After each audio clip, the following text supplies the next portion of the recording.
y mantener un estado de nutrición adecuado en pacientes en los que la vía enteral está contraindicada. Mantener la masa muscular y proporcionar calorías para las demandas metabólicas. Bien, las indicaciones, pacientes que no deben comer y pacientes que no comen lo suficiente. Fístulas enterocutáneas, enfermedad cronoactiva, pancreatitis aguda grave, ascitis pancreática, quilotórax, obstrucción mecánica intestinal, como el caso de la niña que hemos presentado.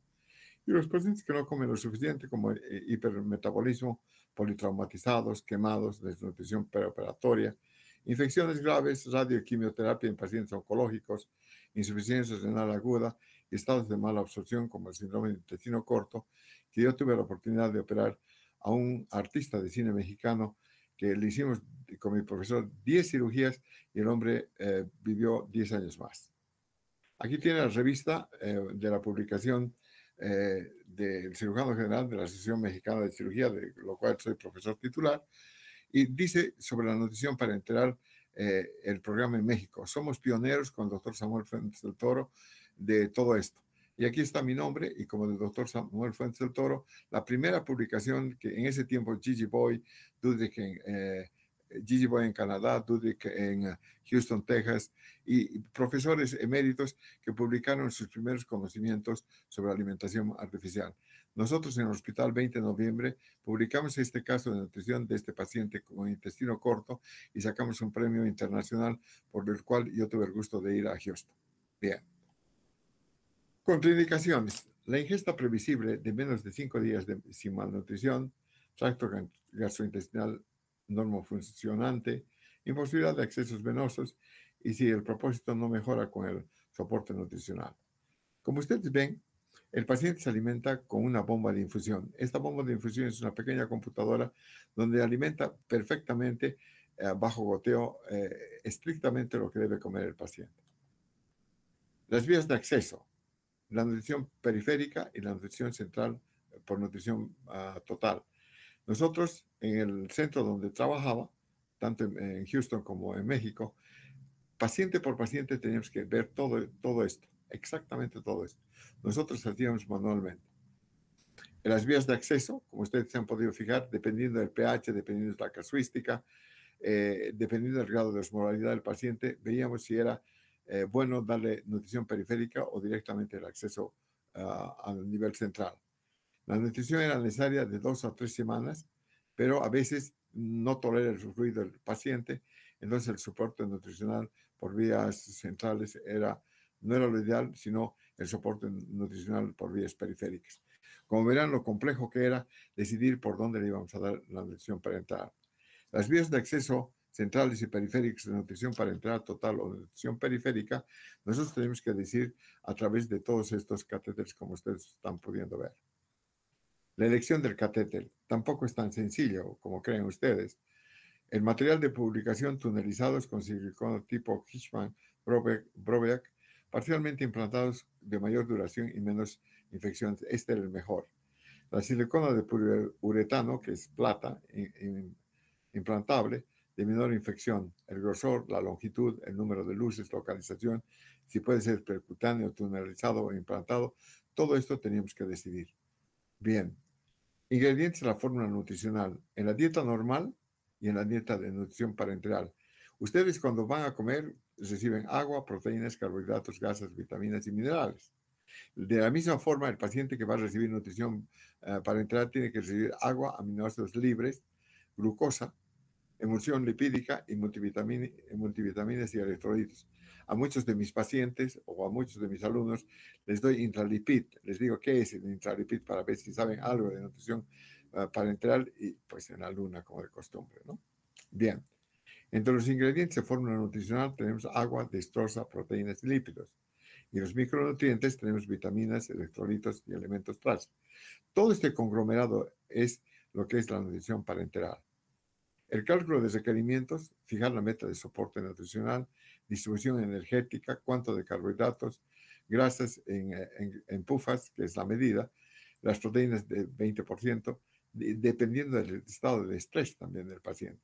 Acuérdense que estos pacientes vienen quemados, politraumatizados, en fin, dependiendo de su estrés, nosotros calculábamos todo esto. Bien. Los macronutrientes. Para tener una idea general de lo que es un macronutriente, tenemos glucosa en concentraciones de dextrosa 10, 20, 30, 50%. Y les damos 1 gramo por 3 kilocalorías. Las principales fuentes energéticas al 60%. Calculamos en base a esto, como ustedes pueden ver, los hidratos de carbono son fuentes de glucosa y calorías. Actualmente ya vienen en estos botes que son para comprar. Los micronutrientes, proteínas, de 12 a 15% del total de la dieta, aminoácidos en 500 ml, 10% 500 ml y 15% en 500 ml, dependiendo cuál de los dos les íbamos a dar. Dependiendo del grado de estrés, dependiendo del grado moderado o estrés grave, en fin, severo, calculamos igual. El aminoplasmal es la presentación que ustedes ven de micronutrientes. Como ustedes ven, ya viene esto separado para poder inyectar directamente. Los macronutrientes, proteínas especiales en pacientes con enfermedad hepática o renal, tenemos la heptamine y norpramine. Estos son los frascos clásicos que tienen todos estos componentes.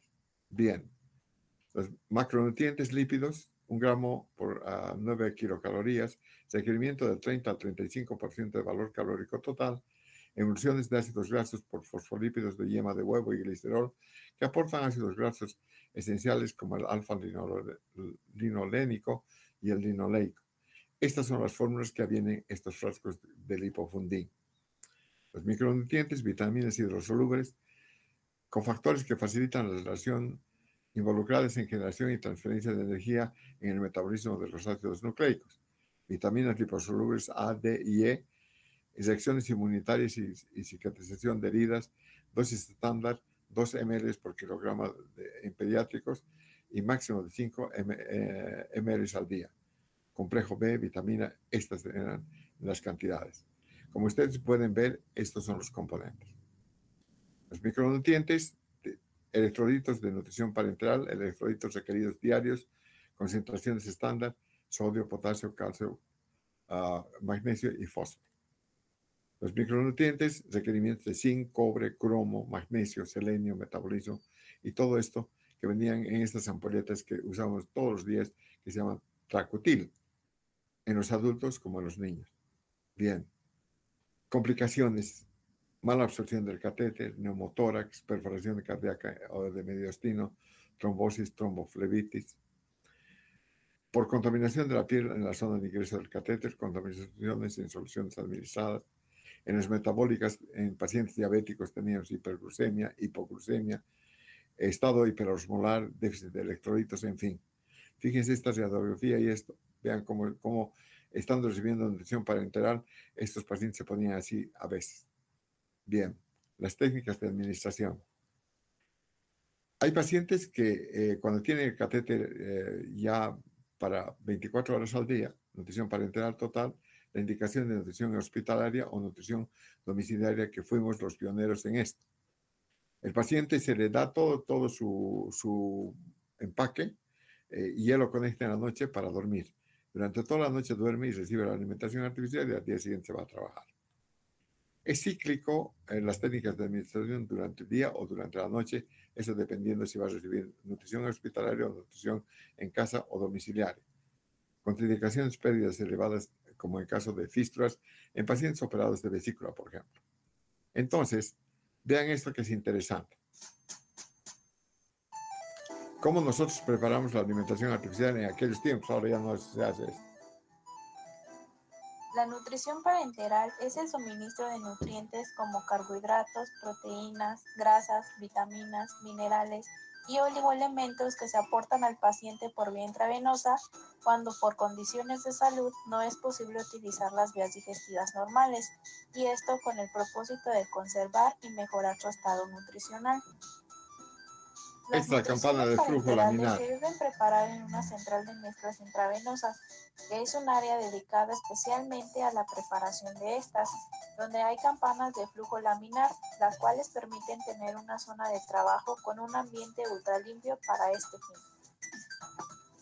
Una vez que se genera la orden médica para la preparación de la nutrición parenteral, se debe proceder a validarla, es decir, Verificar que los datos del paciente sean correctos, así como los requerimientos ahí planteados. Esto se hace mediante cálculos de gasto energético basal, índice de masa corporal, entre otros. Posteriormente, se debe generar la documentación necesaria para poder preparar la mezcla, por ejemplo, la orden médica, la orden de producción, orden de mezclado y etiqueta, verificando que los datos en todos ellos sean correctos. Se debe recordar que al entrar a una central de mezclas intravenosas es necesario lavarse muy bien las manos de acuerdo al procedimiento normalizado de operación de dicha central. El equipo de protección que debe utilizar el farmacéutico al entrar a una central de mezclas intravenosas son guantes, cofia, cubrebocas, zapatones, bata, y esto para asegurar la esterilidad a la hora de la preparación. Es necesario realizar la limpieza de la campana antes de iniciar con la preparación, limpiando primero los lados de adentro hacia afuera, de arriba a abajo, y el centro de adentro hacia afuera, de izquierda a derecha.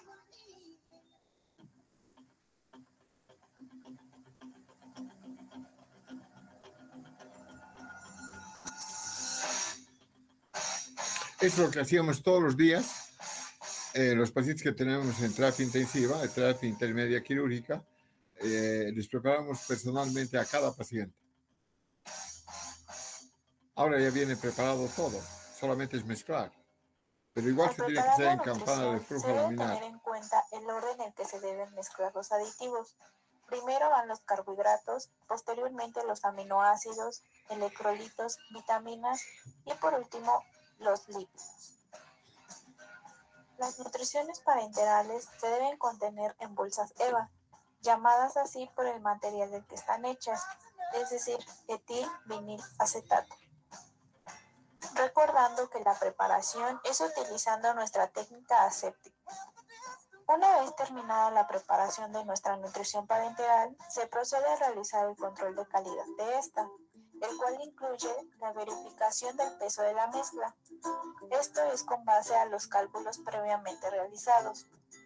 Posteriormente es la inspección visual, verificando que no haya presencia de partículas, formación de gas, formación de precipitado, etc.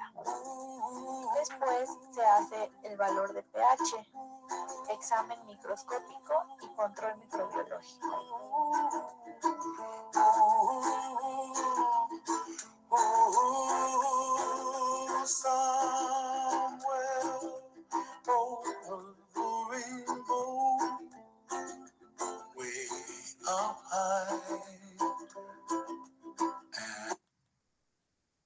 Bien, a continuación voy a dar la película del doctor Stanley Dudrick, lo van a conocer personalmente, y escuchen lo que dice sobre la alimentación artificial.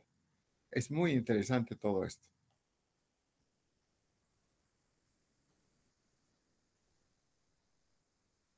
Un minutito, por favor, por alguna razón. Nutrición artificial por acceso venoso central. Y es que para el doctor Dudrick la nutrición es fundamental. Somos lo que comemos y si es un paciente que requiere cirugía, bien nutrido le irá mejor. Por eso tomó como principio el cómo nos alimentamos en el vientre. Entonces tuvimos que encontrar la forma de tomar ese alimento que nosotros, para digerirlo, descomponerlo en sus componentes más pequeños, átomos, moléculas, y mezclarlos con agua. Luego utilizar esa mezcla para pasarla por vía intravenosa, para que no tenga que pasar por todas las funciones de la vía digestiva.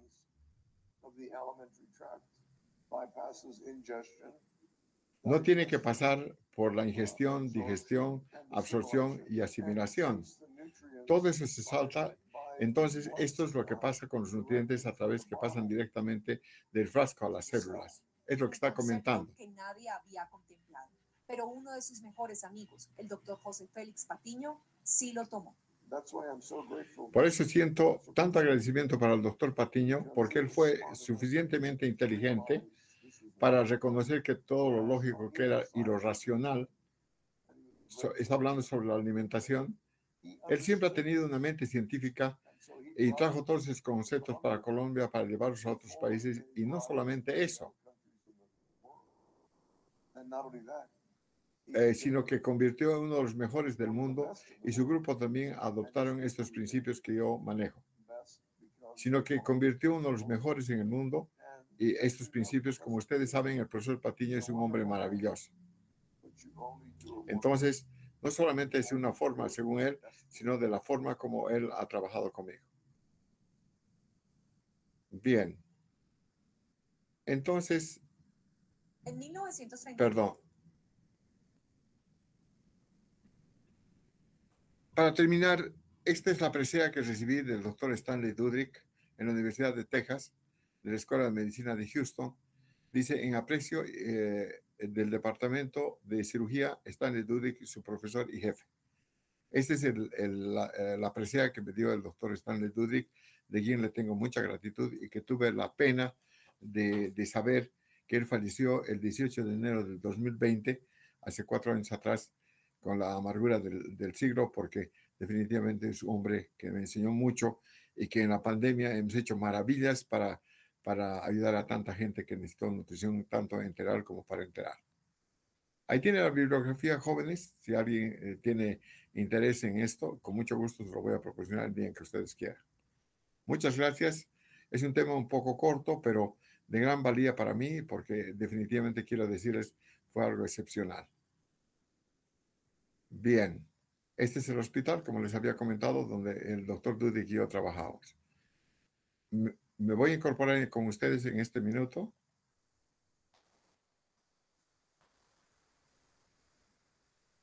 Kevin. Doc. Quiero incorporarme, estoy tratando de entrar. Ahí Deja dejar de compartir. Primero. Perdón. Eso es. Ya, ok. Ahí estoy, ya. Muy bien, gracias por escucharme, gracias por compartir estas precisiones que les he dado. Les quiero decir con absoluta honestidad, tengo mucha alegría de compartir esto que hace muchos años, cuando yo llegué, pensaban que era masajista. Cuando les decía soy intensivista o terapista, pensaban que usaba cremas para masajes. En aquel tiempo, estoy hablando del año 80, todavía estábamos en pañales en esto y ahora ustedes ven que todo esto para ustedes ya no es novedad. De veras es algo que para mí fue siendo pionero en Bolivia, pionero en México, y para mí es demasiada alegría compartir estos conocimientos y con mis alumnos también. Si tienen alguna pregunta o alguna duda, estoy para servirles. Adelante.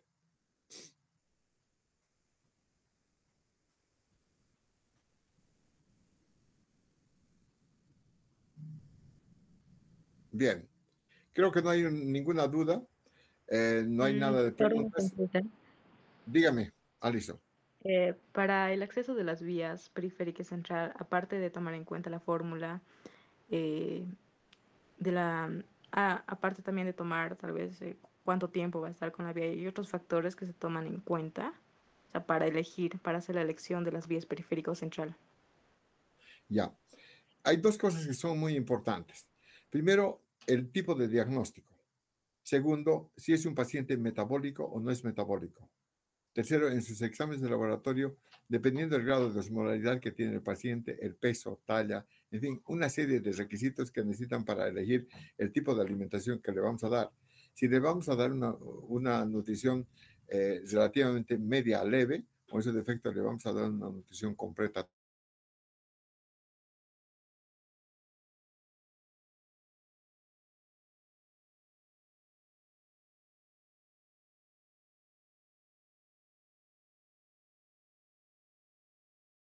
O que necesita mayor alimentación, mínimo 500 calorías por día, le vamos a dar nutrición para entrenar total no menos de 3 meses. Bien, ¿otra pregunta?